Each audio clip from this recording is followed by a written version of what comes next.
Hi, I'm Nate Savage, and in this guitar lesson, I'm going to teach you how to change between guitar chords smoothly. If you're a new guitar player who's been learning your open chords and working on your strumming, but you're just having some trouble switching between those chords smoothly, this lesson is going to be great for you. This is one of the things that a lot of newer guitar players have trouble with. So if that's you, if you're having trouble changing between your chords smoothly, don't feel bad, you're not alone. We're going to walk through some steps to get your chord transitions smooth. First of all, we're going to go over some basic chording technique just so we can make sure that everybody's on the same page. Also, just to make sure that you don't have any roadblocks that pop up when you're actually trying to switch between chords. After that, we're going to make sure that you know the chords that you're trying to switch between perfectly before you ever actually start trying to switch between those chords. That's going to help you a lot. Finally, we're going to work on the actual chord transitions, and I'm going to give you some tips for making those smooth. At the end of the lesson, I have a jam track for you that I wrote specifically just to help you work on your chord transitions. It's a lot more fun than just working with metronome, and as usual, it's always important to apply everything you're working on to real music. So the chords we're going to be working with in this lesson are an open G major, an open C major, and an open D major. So let's get into some basic chording technique. Don't even worry about your strumming hand right now.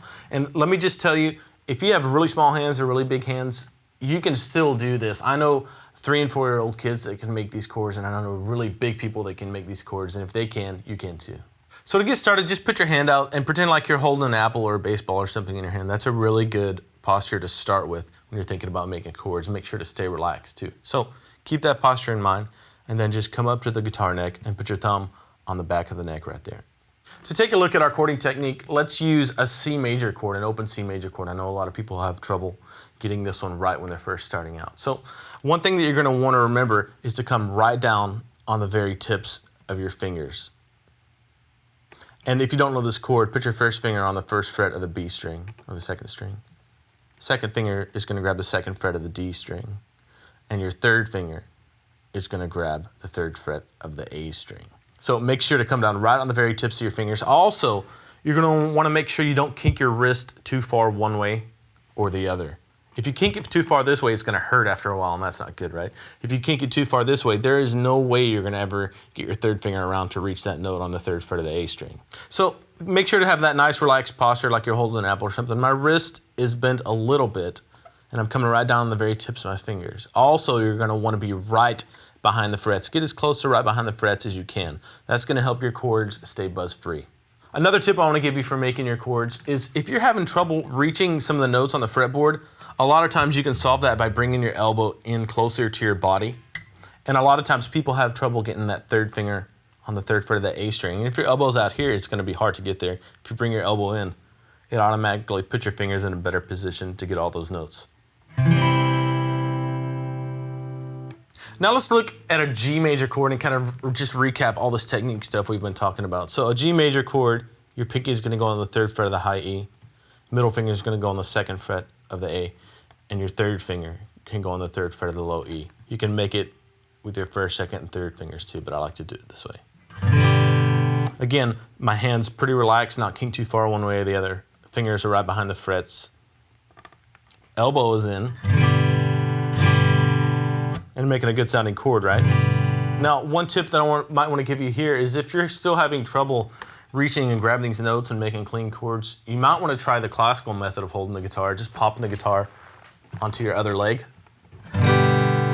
or standing up with a strap when you play. That puts the neck in a little bit better position to come grab those notes. And realize if you're just starting, it takes some time to develop the strength and dexterity to play these chords. If you've only been playing a couple days, cut yourself some slack and practice consistently on this stuff. The next major thing we want to focus on is knowing your individual chord shapes very well before trying to switch between chords. If you know your G major, but you don't know your C major very well, if you try to switch between those two chords, you're going to make that a lot harder on yourself. If you know those two shapes and you can go right to them on their own, it's going to be a lot easier to switch between those chords. I remember when I was in school, I was having trouble with this change right here, a G major 7 to a G6. That's a pretty wicked change if you're used to just doing open chords, right? And when I was trying to learn that, I learned the change and I just tried to switch between the chords without ever really learning those chords and being able to go to them right away on their own. and that made it a lot harder to get that change down. So let's go through some tips for knowing the chords that you're working on very well on their own before you even try to change to a different chord, right? So let's take our G major chord, for example. When you're first learning this chord, first of all, make sure it's clean sounding. Go through all the tips we had for good technique earlier. But put it on, leave it there for a while. Try to remember what that feels like and memorize that. And then take it completely off, shake it out. Put it on again, leave it there for, a good 30 seconds or something, longer than I'm gonna do in this video. Take it off, shake it out. And you're gonna wanna do that over and over again. And if you can, do this multiple times a day. Practicing multiple times a day helps your muscle memory kick in. Another way you can kind of help yourself remember chords or learn chords really well is to visualize these chords. And you're probably gonna be learning these off of a chord diagram, and you can picture that in your head, but it's also important to visualize the chord before you go to it. Now you're also going to want to memorize what that chord feels like. If you can visualize that chord, that's great. But also look away from that chord. Don't even look at it. Just try to remember what that chord feels like. The more ways you can attack something to memorize it, the better chance you're going to have of succeeding at it. Once you have some great chording technique down and you know the chords you're going to be trying to switch between very well, you're going to have a lot easier time switching between those chords smoothly. Now let's look at some tips for actually changing between these chords. First of all, when you're starting to try to switch between chords, limit your options to only 2 chords. That's going to be way easier than trying to switch between 3 chords. So, for example, if we have our G and our C chord that we were working on earlier, we can limit our options to just those 2 chords. So, put your G chord on and get ready to change to that C chord. Now, remember the things we talked about. Visualize that chord, think about what that chord feels like, and then move to it. And if you know the 2 shapes on their own, this won't be nearly as hard as it would be if you didn't really know the chords that well.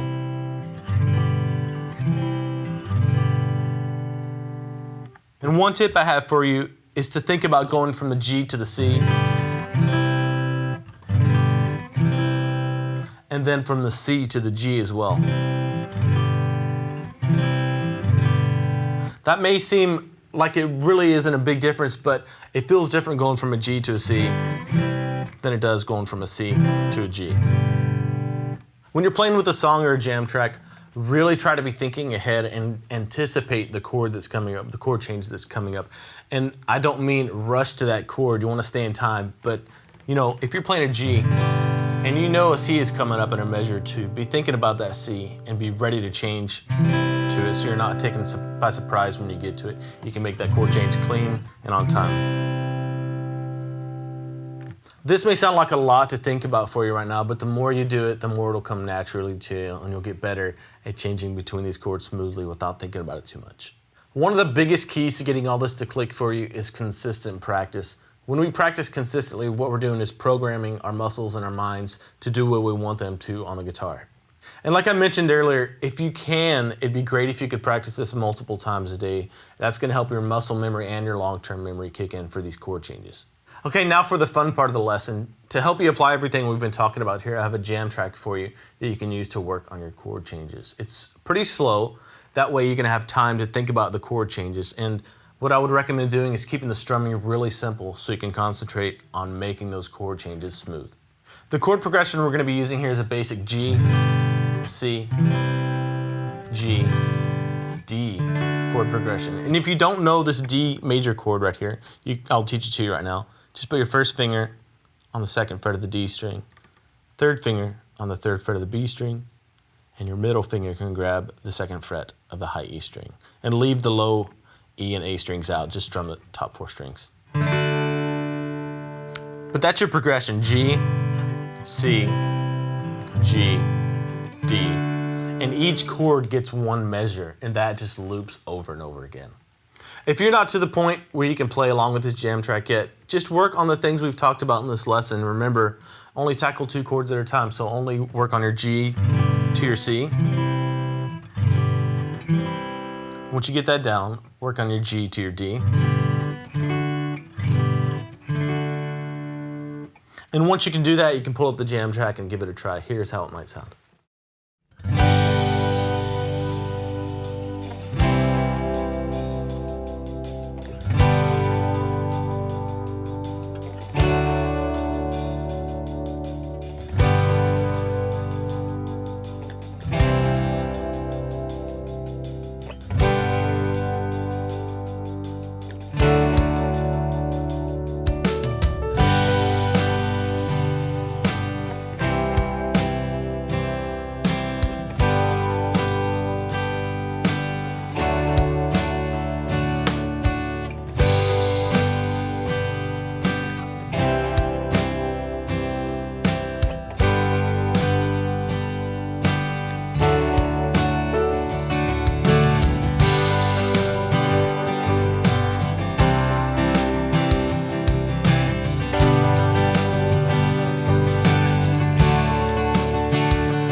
Thanks for watching this video. I hope you take the things that you've learned here and apply them in your practice time so you can start seeing some good progress in your chord transitions.